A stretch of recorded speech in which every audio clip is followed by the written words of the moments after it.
Today is an exciting day because I'm doing some work in the yard at our new house.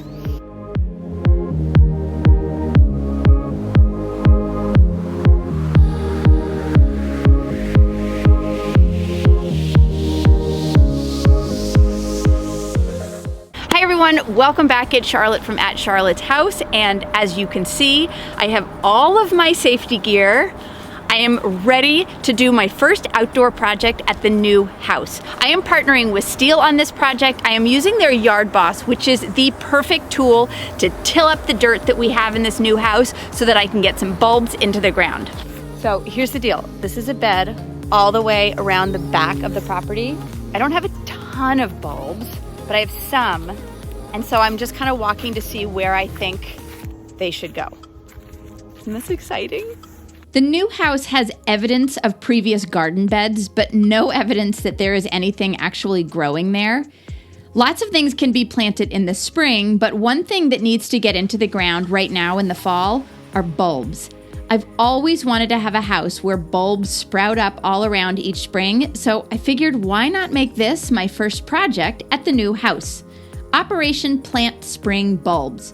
I'm partnering with STIHL and using their Yard Boss to help me turn one corner of the yard from an overgrown grassy nothing into, hopefully, a colorful bed of tulips and daffodils come spring. These garden beds right now, they are compact, they have some weeds, they're not great for planting, but I'm gonna quickly go over them with the Yard Boss, and I promise you the soil is gonna be soft and easy for me to dig up so I can get some bulbs into the ground.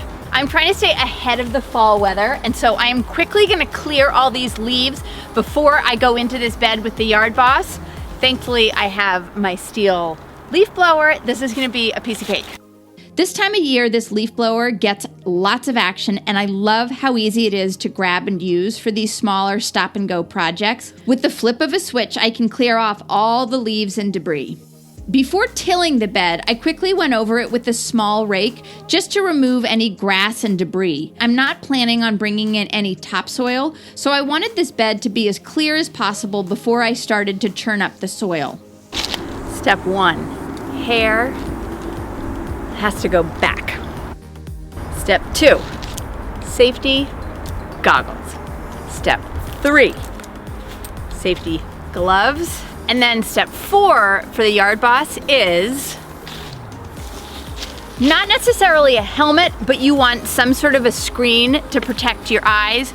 I found this to be completely under control. Nothing was flying out, but you can never be too safe.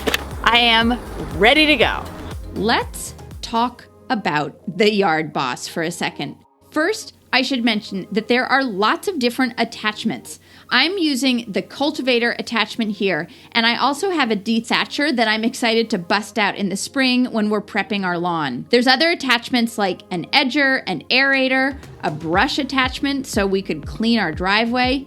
Essentially, this multi-purpose tool can help you tackle your whole yard. I have a bunch of STIHL tools in my arsenal, and one of the reasons I love working with them is not only are they easy to use, but they also get the job done. Many of them, like the leaf blower I showed earlier, are battery operated, but they also have a full catalog of more powerful gas-powered tools. The Yard Boss is gas-powered, but it might as well have a power switch because it starts up so easily. You can see that I let the cultivator do the work on the first pass forward over the bed, and then I slowly pull it back towards me, and it allows the cultivating wheels to go a little deeper into the soil. One thing I should mention is that the Yard Boss might look like a big, heavy power tool, and sometimes for women, this can be a little bit of a challenge, is that a heavier tool can just be harder to feel like you're in control of.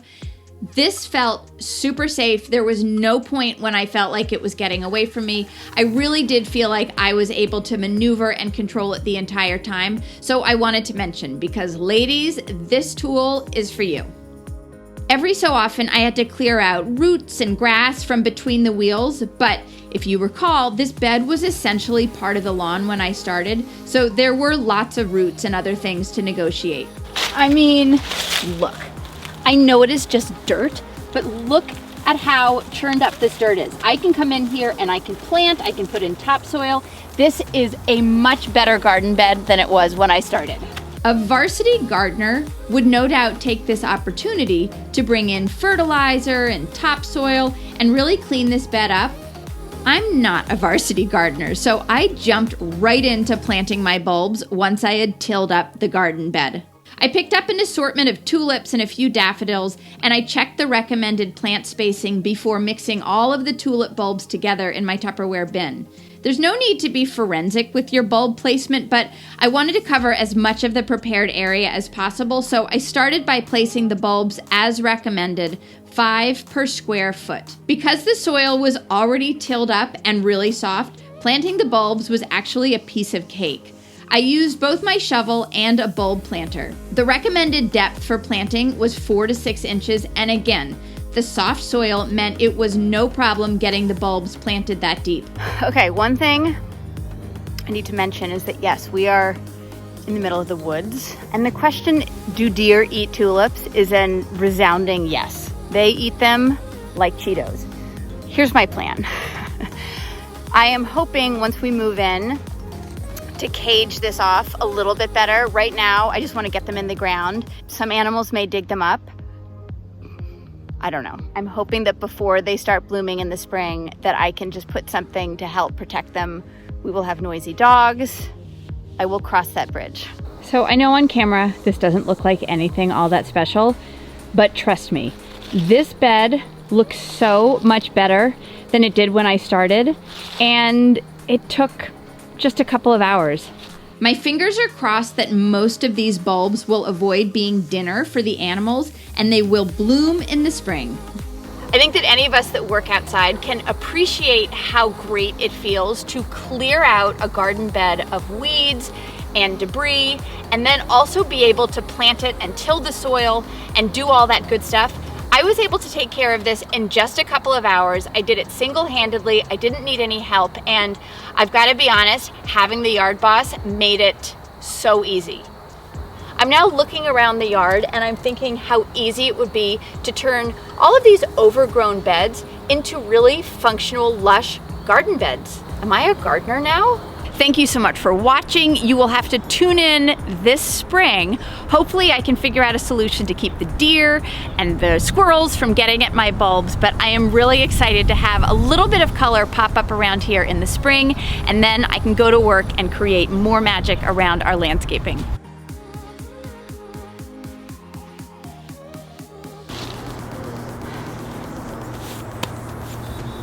Airplane.